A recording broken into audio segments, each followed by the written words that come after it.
Welcome back to the Built on Air podcast. We're in season 23, episode 2. And as I mentioned last week, we're kind of changing our format. We're going to just kind of be here. We don't have any slides or anything to kick us off or anything. But last week we went through, got you up to date on everything in the world of Airtable.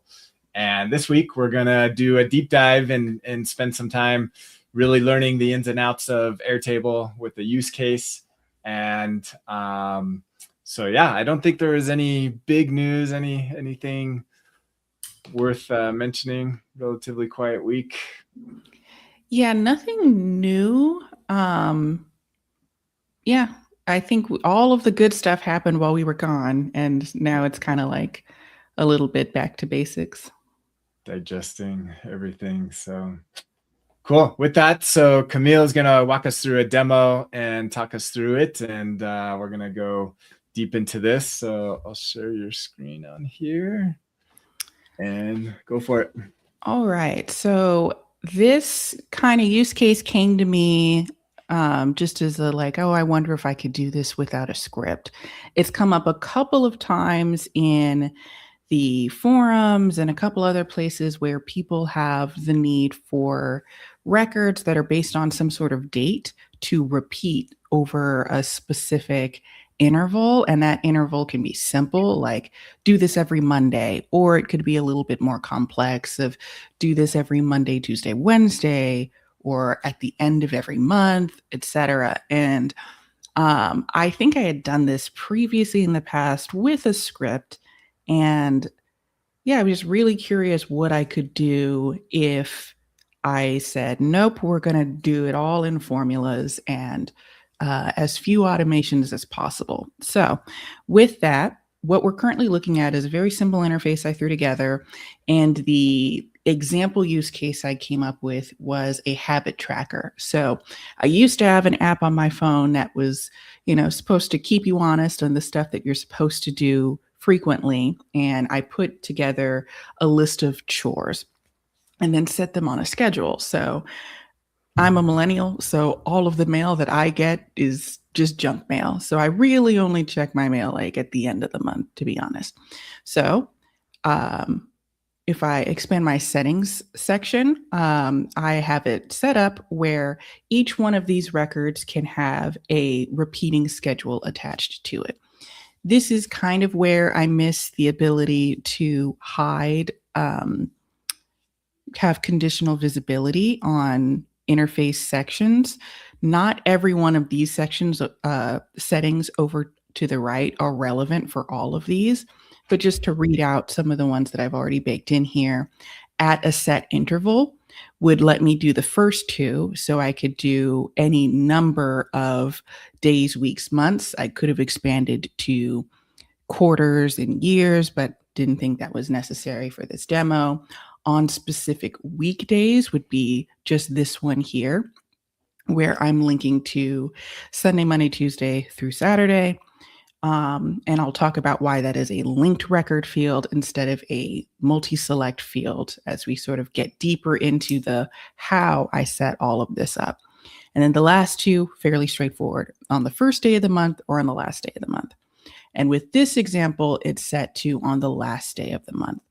I also added in the ability to have habit streaks. So if you do your chores or whatever these records are called, every record in a row, you add on to a streak. But if you miss one, it starts a new streak.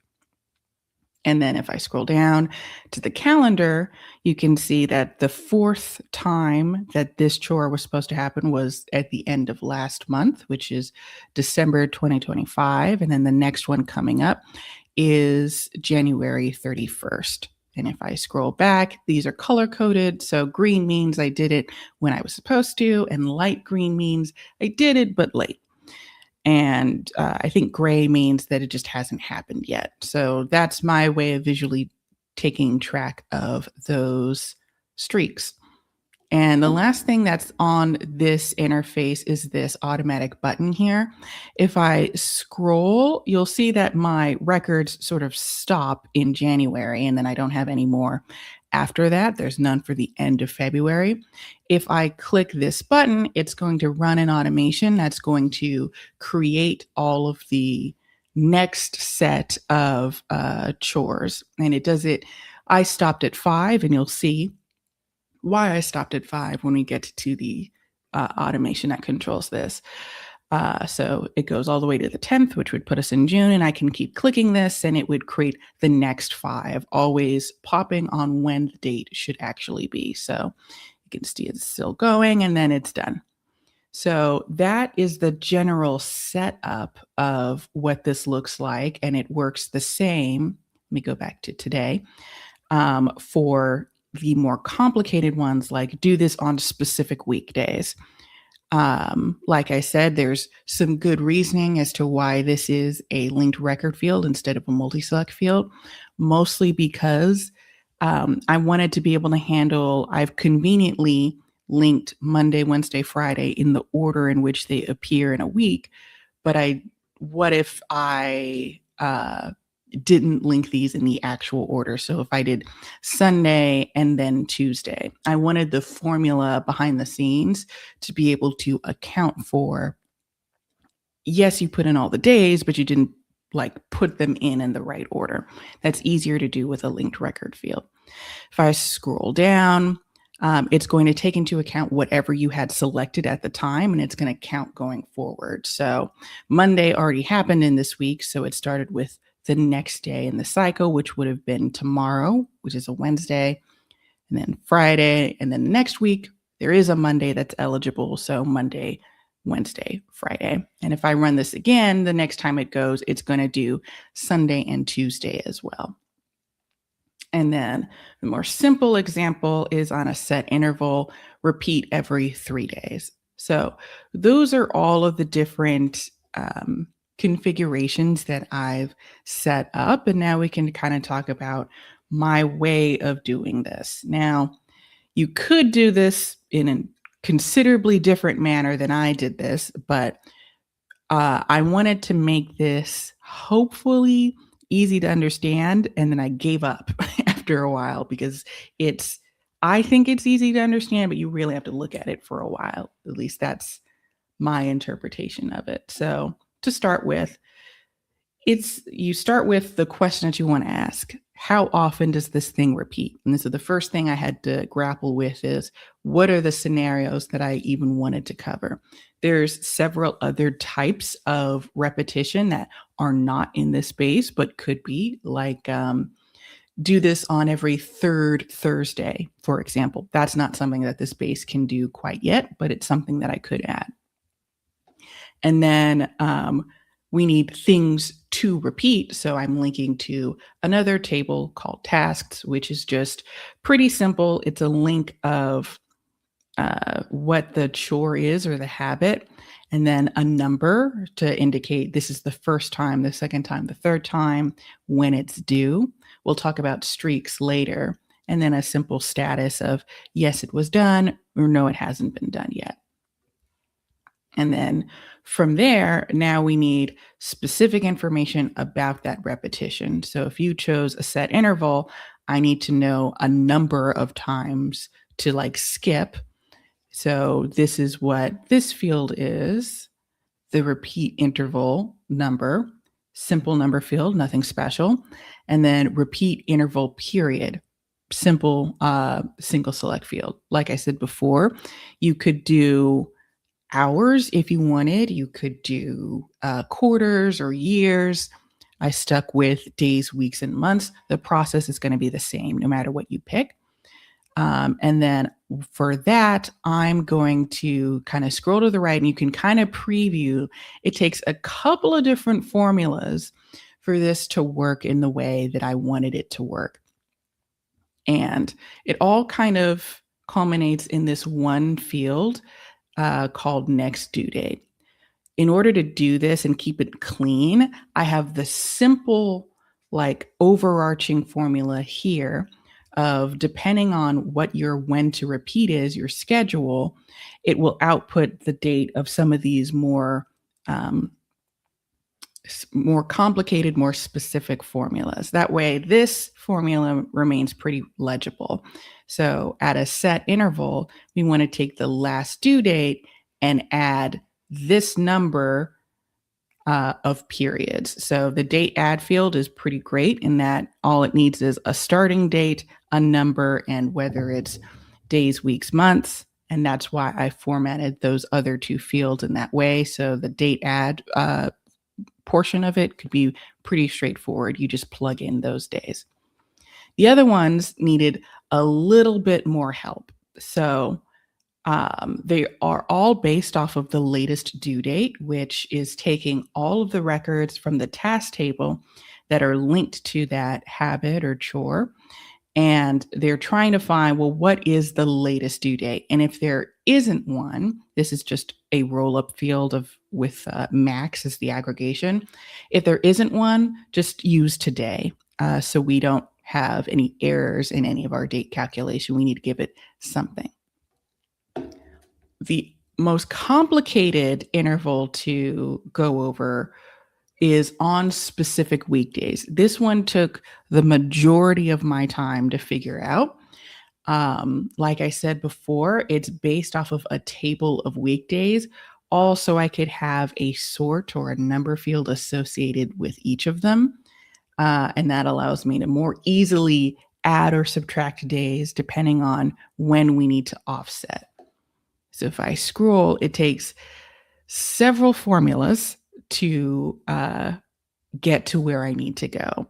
Starting with latest weekday, we take the latest due date, which is the one that we just went over, and we format it as a day or as a weekday. So starts pretty simple, one date time format. And again, this is why we output today. Why we output today if we don't have any tasks yet. It's so that all the remaining formulas don't need that if clause of if date, then calculate, if not, leave empty. This just lets all of the remaining formulas, and there's a couple, be as simple as they can be.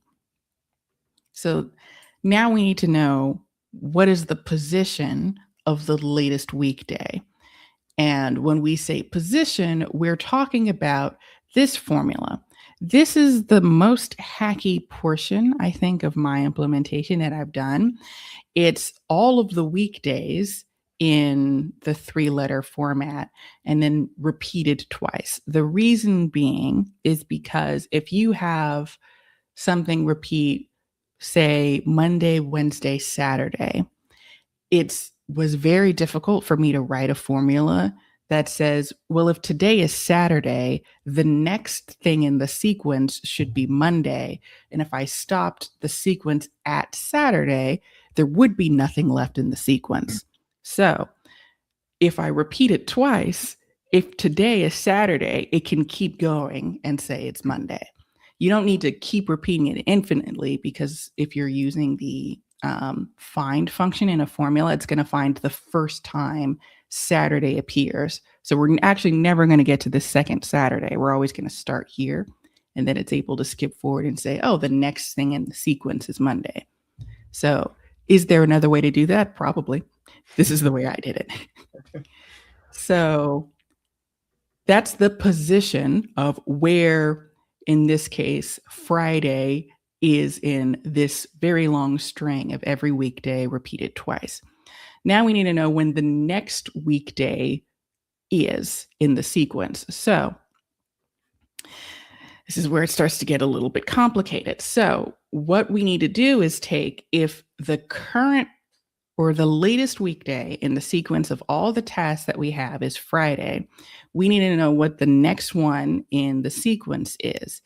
If you've only set one day that it repeats on, it repeats every Friday, well, then you can just say, all right, well, then the next weekday is whatever the latest weekday is. That's this first condition. Kind of gets you out of doing all of this complicated logic. And then, like I said before, I did this where Sunday is the start of the week. If you want to replicate this where Monday is the start of the week, you would adjust what your special day is. For me, my special day is Saturday, which is the end of the week. If the latest weekday is Saturday, then you know that the next weekday is whatever the first day in the sequence is. That's what this is. Because the week is over, it's going to be whatever the next day is. And then all of the other ones are a calculation of find today or what the latest weekday is in the sequence, and then find what the next one is, and then calculate the distance between them. The reason why the number 3 is all over the place and then it increments 3, 6, 9, 12 is because of the way I formatted all of the names of the days. Sun is 3 characters long. That's why 3 was all over that formula. All of that gives me enough information to calculate what the next weekday is. So I can plug it into the overall formula of on specific weekdays, I now know how many days to add to my latest due date, and it's always going to be adding days. The next two, much more straightforward. First day of the month and last day of the month. Before, go back to the long formula, not the switch, but this one. Well, no. Or no. This one. This way. Okay. So what? So when you get a formula like this, where there's lots of stuff going on, like what? How do you debug this? How do you get this working? What are some tips and tricks to get a complex formula like this? Yeah. So originally I came up with a formula that worked in the test scenario that I came up with. And then I kept testing and realized it didn't work at all if the last day was Saturday. So I had to add extra stuff at the top. So really what helped with writing this was coming up with a couple of different scenarios I wanted to test for. I wanted to test how simple could the formula be if you know you were repeating on one weekday? Right. Then you don't need all of this complicated logic about the sequence or anything. If it's the same weekday, then it's just add 7 days to whatever the last one is. And then I had to figure out what to do Saturday. And then I realized, well, if I order all of the weekdays 1 through 7, and I know that Saturday is the last one, then what if I have my weekdays in a sequence, the next one is going to be whatever the first one is. So that's how I came up with like this workaround. And then this was all about repetition. Well, this is kind of long. This is the same formula over and over and over again, where the only difference is where you start from. 3, 6, 9, 12, etc. So I really had to think through. I try to put it in words of what I was trying to do. And what I was trying to do was, I know that the latest weekday is this field, and I wanted to find where's the first time this word appears in this sequence. And then I know the next thing I'm looking for based on the weekdays that I'm repeating. So I want to get from here to where the next word appears in that sequence. So talking it out kind of helped me figure out what I needed to write. And then it was just a lot of tweaking, at least for me, of like, now that I have it in words that at least I understand, I need to find a way to make it repeatable so that if I need to change this going forward, I might have to make several changes, but they're predictable changes. So in this case, right, if I wanted to move from weeks start on Sunday to weeks start on Monday, all of the numbers can remain the same, but I'd have to change Saturday to Sunday instead, because that would be when the weeks end now. Yeah. So those are the kind of things that I like started to think through. And the reason why I have multiple formulas, you could, in theory, have done this all in one big formula, but then it would have been really, really, really hard to read. So I took it where each of my repetition intervals had their own set of formulas if they needed them. That way, if I wanted to tweak how first day of the month worked, for example, I can go to just the formula that controls that one and not have to like dig through a very long formula that controls all of them. Allie, any other tips or tricks with debugging complex formulas? Yeah, I mean, just in general, I typically duplicate the field, especially if it's a formula that's like already being used and has dependencies. So always duplicate it first. And then the first thing I do is I put a little test tube emoji in front of the field name so that when I'm looking at it, I know which one's my test one and which one is the real one. But breaking it out into several different formulas, like Camille was just touching on, is my number one tip, I think, for debugging formulas. And if you're having trouble, it's like, you might not know if you've got a lot of nested pieces of that function, you really need to know like which part of it is throwing off the rest. Yep. So breaking it out into its smallest components and kind of working from there is, in my opinion, the best and easiest way to debug. I also had a couple of like temporary formula fields. Like when I was doing, not this one, at the beginning, the first version of this formula, it was take this and then do this and then do this and then do that. And it wasn't coming up with what I wanted. So I had a separate formula field where I would test each of those thises, where I found what the output of just this part of the formula was. And that helped me figure out, oh, okay, well, the first 3 steps of this formula are doing what they're supposed to, but the 4th step, I did something wrong there. It's outputting, it's not outputting a string, it's outputting a number. So I need to figure out what I can do to just this part to get it back into the format that I'm expecting, so that steps 5, 6, etc. can work the way that they need to. So having those temporary separate formulas help you do that debugging as well. And once you've figured it out, you can get rid of them and they're out of the way. Similar to Allie about adding a specific emoji to the start, you'll notice that some of my formulas have this sort of white dot and some of them have this gear icon in front of them. That's more kind of like naming convention to help me understand the difference between a lot of these fields that are going to have similar names because they're like helper fields for another field, if that makes sense. So in this instance, all of the gear icons are like, this is a setting that should be displayed to the user. So we want people to go back and edit how many days are in between the repetitions or what weekdays, so they get the gear icon. And then the white dots are more like, well, these are all helper fields that you don't really need to look at. Once you've written out all of these formulas, you don't need to look at them again until you want to change something foundationally about the date calculation.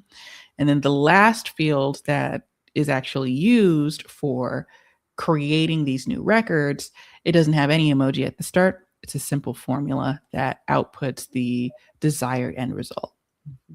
And then one thing I started doing with switch statements, and if you're not familiar with a switch statement, it's essentially like a big if else, if and you set it to the first value, and then it's kind of a weird one because it's like the first one is what you're basically looking on, and then you're comparing that with the second and then third.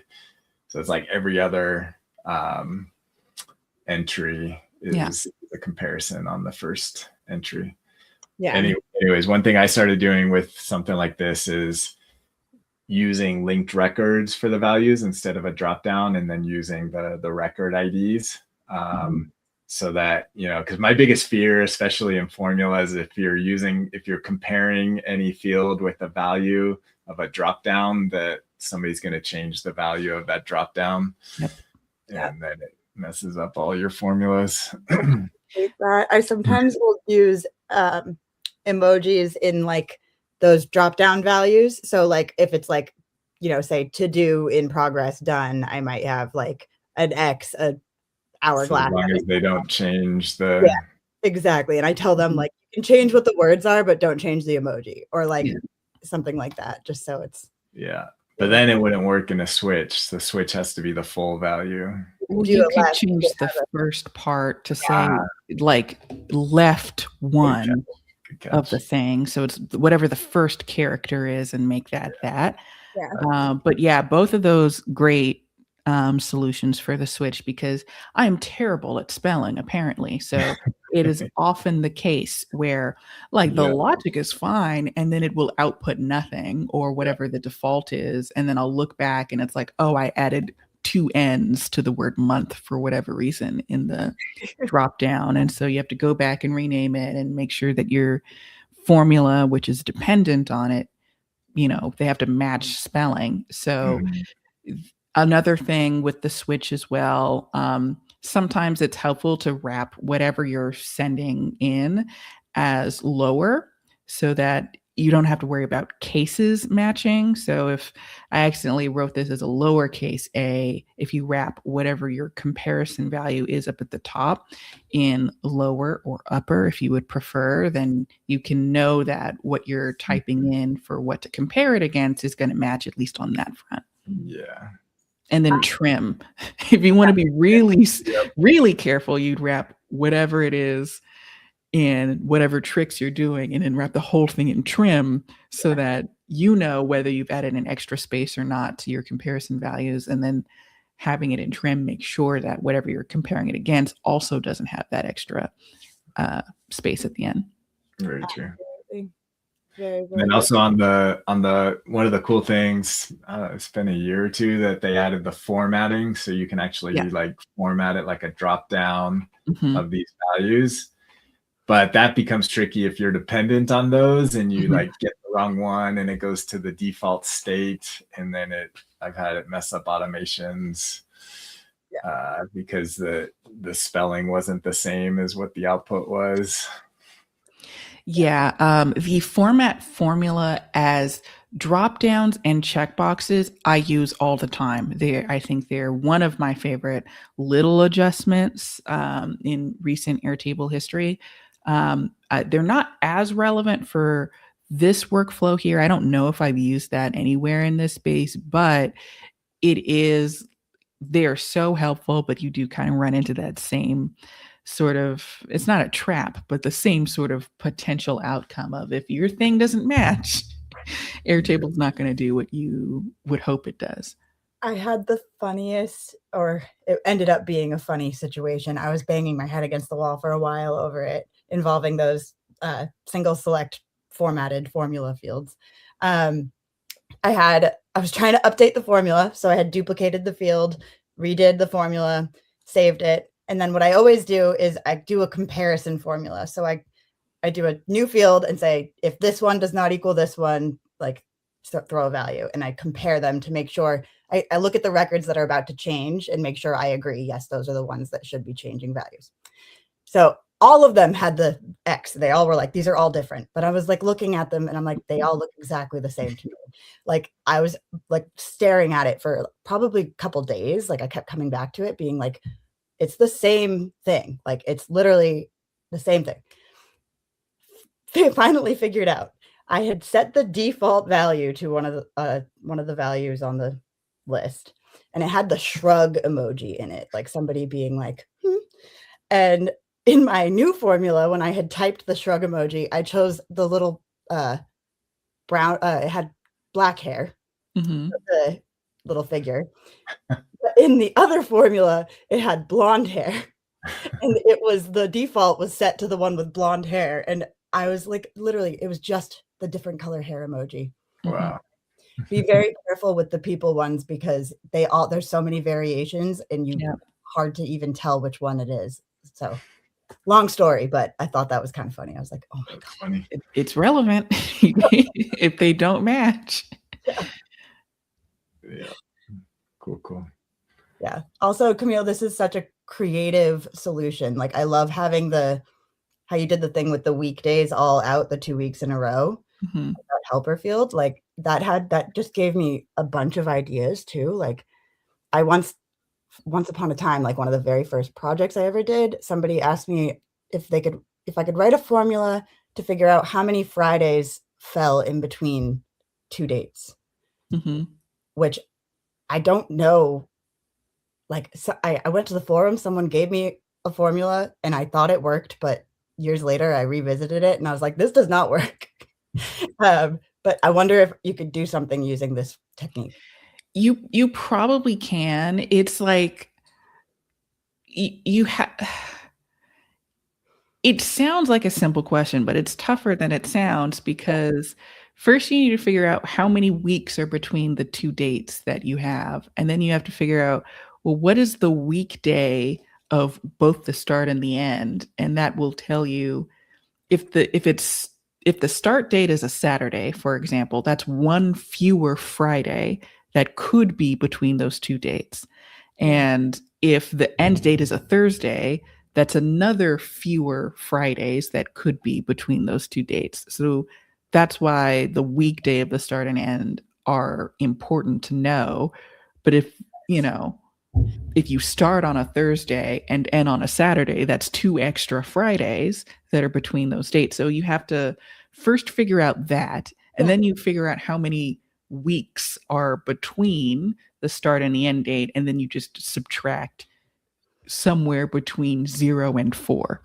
So it's like you have to answer a couple of questions before you can answer that question. And this workaround, I thought of, it wasn't the first thing I thought of, it was like the second thing I thought of. And I was like, no, I don't have to resort to that. I'll figure it out. And then I spent another maybe hour and a half really digging through that other formula and trying to think through every possible, like edge case. And then I was like, well, unfortunately, this solves all of them. It's like you're never going to have more than 2 weeks at a time that you need to take into account for what my formula is trying to do. And this formula is just me typing this twice. So it feels so silly. And again, the reason why this is a separate formula is so that I don't have to type that string 7 times in that other formula. I can just refer to it multiple times and it keeps the other formulas shorter. I love it. It's like simple, brilliant. Yeah. I wouldn't have come up with that idea. Yeah. It took a while. But that's the explanation of how all of the formulas work. The last bit is the automation piece. So there's 2 automations, and that's it for this space. Let me collapse things down a little bit. If I go back to the interface really quick, that button in the top right triggers the first automation, which creates the next set of tasks. So the reason why I did it this way is, again, I was trying to avoid a script. If I had a script in here, I could make it do 30 new tasks at a time, 50, 100. But because I'm not using a script, you have to have separate create record steps for each new task that you're trying to create. And there is a workaround that I was considering and ended up not doing to make this more than 5 in a way that's not annoying to do. And I'll talk about that later. But broadly, what this is doing is that button on that interface checks a checkbox. And whenever that checkbox is checked, this automation will run. So there's a simple condition at the top. In order to create the next task, I need to know when the next due date is, which was the result of all of those formulas we just went over. So take that next due date and create a new record where the due date is that date. And then I didn't show it, but there's I call the field an auto number. It's not, it's a number field that I'm auto incrementing by just taking whatever the max number is and adding 1. That way each task has their own auto number that they don't run, all together. This task can have 1 through 10 and the other task can have 1 through 10. So the first one is simple. And the second one, while this looks pretty similar, it is doing something similar, except it's not reading from the trigger anymore. It's reading from the previous output. So these are created in a defined sequence, where first it's going to create this record and then it's going to create this record. And that allows me to say the due date of this second task should be based on the first task that I created. The formulas that we went over already are going to calculate again because the roll-up field would have updated itself, and then all of the formulas I talked about are going to do their calculation and figure out what the now next due date is. And I'm bringing that in as a roll-up. So after this first task is created, the roll-up gets updated and I can bring that in. And same thing with the next auto number. So this task is now reading from the second task that's created. Now that the second task is created, the due date updated again. So pull that in, and that's what the next due date is.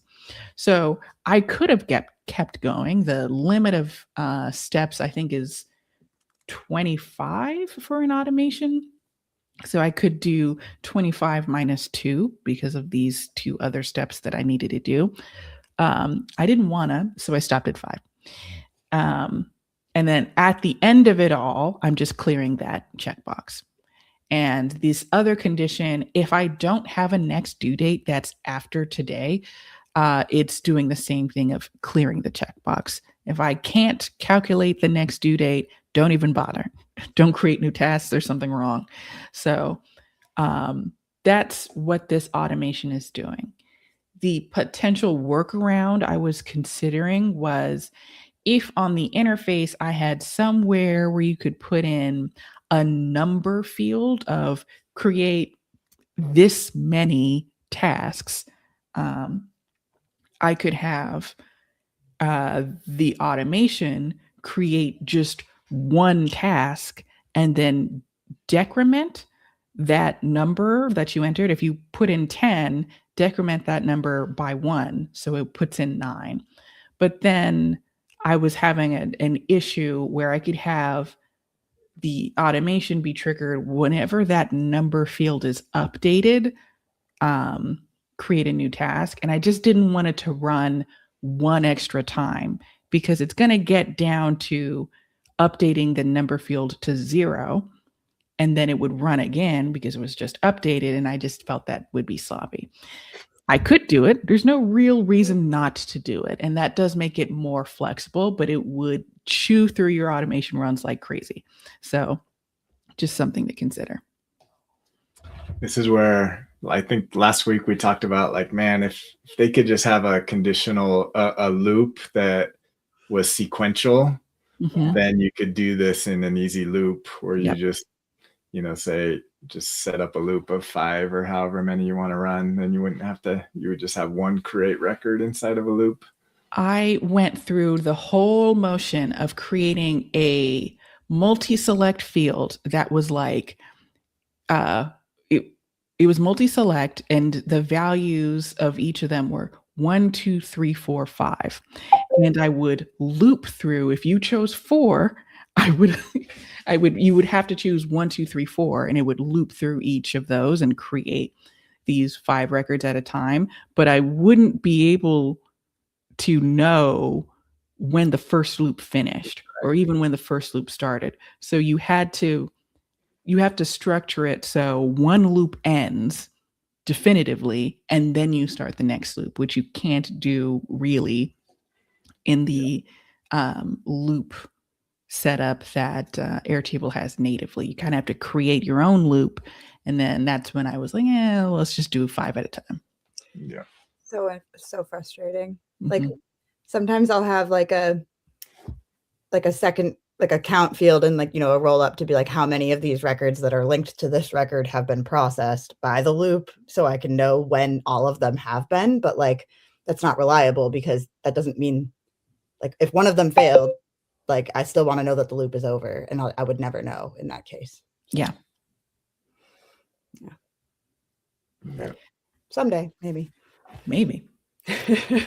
The last thing, and I'll go through this part really quickly, is the notion of streaks. So let's look at the data structure really quickly.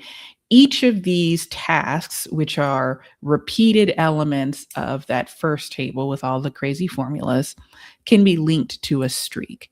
And then there's a status, and then this is just to help you know, or help the automation know rather, if we're on like the 5th instance, for example, we want to check if the previous instance has completed.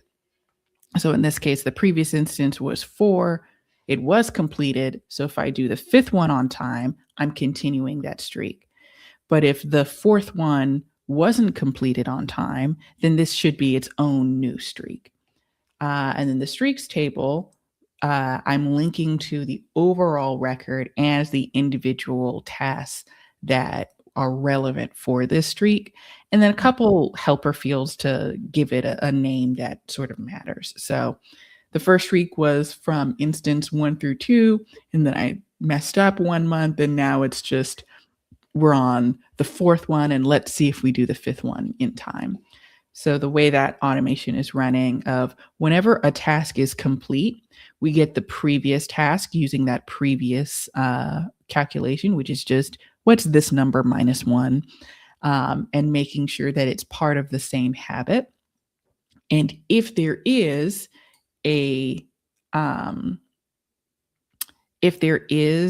matching record, well, then we want to attach this task that just completed to the same streak as the previous one.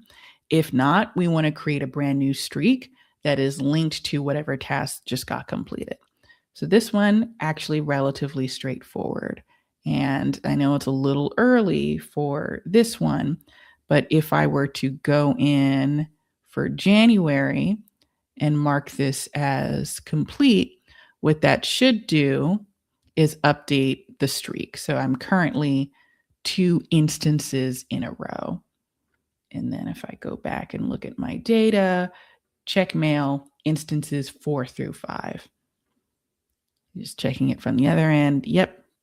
January 31st, which is the one that I just updated, was attached to the same streak as the previous record. Very cool. Maybe I'd love to look at the interface. Let's talk a little bit about building out the interface. Sure. Okay, so what kind of page format are we using here?